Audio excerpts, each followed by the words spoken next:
दोस्तों, आज हम आपके लिए लाए हैं बाल विवाह पर लिखित यह कहानी। तो चलिए पढ़ते हैं आज की इस कहानी को। गायत्री जब 9 साल की थी तब उसकी शादी पास ही के एक गांव में ब्रिजेश से कर दी गई थी। ब्रिजेश की उम्र लगभग 12 या 13 की थी। वह भी एक बच्चा ही था। उसमें कुछ भी समझ नहीं थी। वह पास ही के स्कूल में पढ़ाई करता था, तभी उसकी शादी घरवालों ने कर दी थी। अब गायत्री अपने बचपन में ही अपना घर छोड़कर पति के घर रहने लगी थी। उसको माता पिता की बड़ी याद आती थी। गायत्री को अब सवेरे उठकर सारे परिवार के लिए नाश्ता और खाना बनाना होता था। वो अपने माता पिता के घर पर बहुत ही देर तक सोती रहती थी, लेकिन ठंड के दिनों में भी गायत्री को यहाँ जल्दी जागना पड़ता था।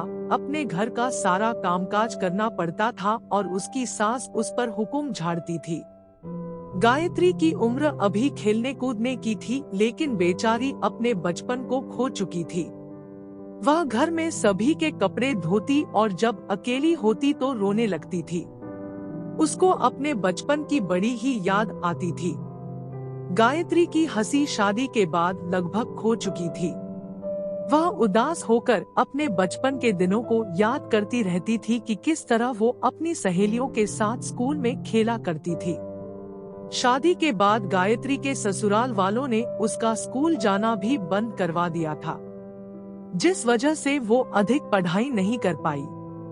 गायत्री का पति ब्रिजेश भी नासमझ ही था, लेकिन वह रोज सुबह स्कूल भी जाता और अपने पिता के खेती के कार्य में हाथ भी बटाता था।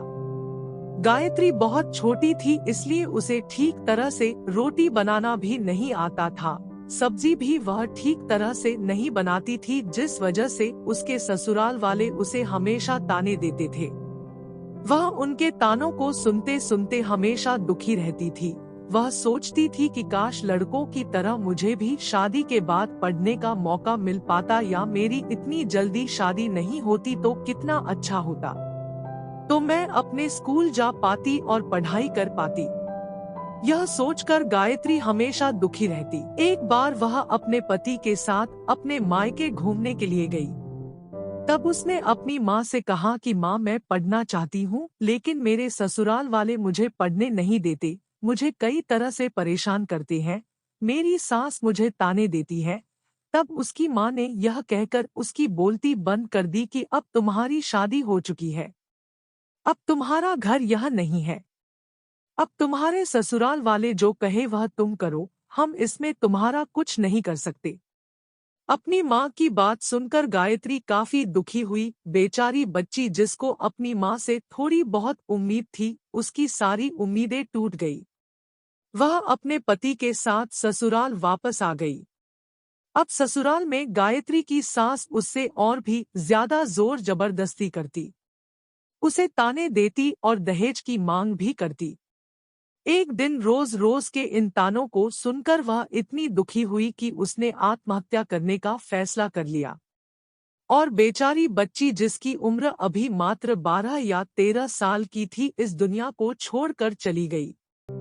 अगर उसकी उम्र अधिक होती और वह पढ़ी लिखी समझदार होती तो वह ऐसा कदम नहीं उठाती और अपने साथ किए जा रहे जुर्म के खिलाफ आवाज उठाती। लेकिन बाल विवाह करके गायत्री के माँ बाप ने उसके साथ अन्याय किया और उसका साथ नहीं दिया। इस वजह से वह इस दुनिया को छोड़कर हमेशा के लिए चली गई।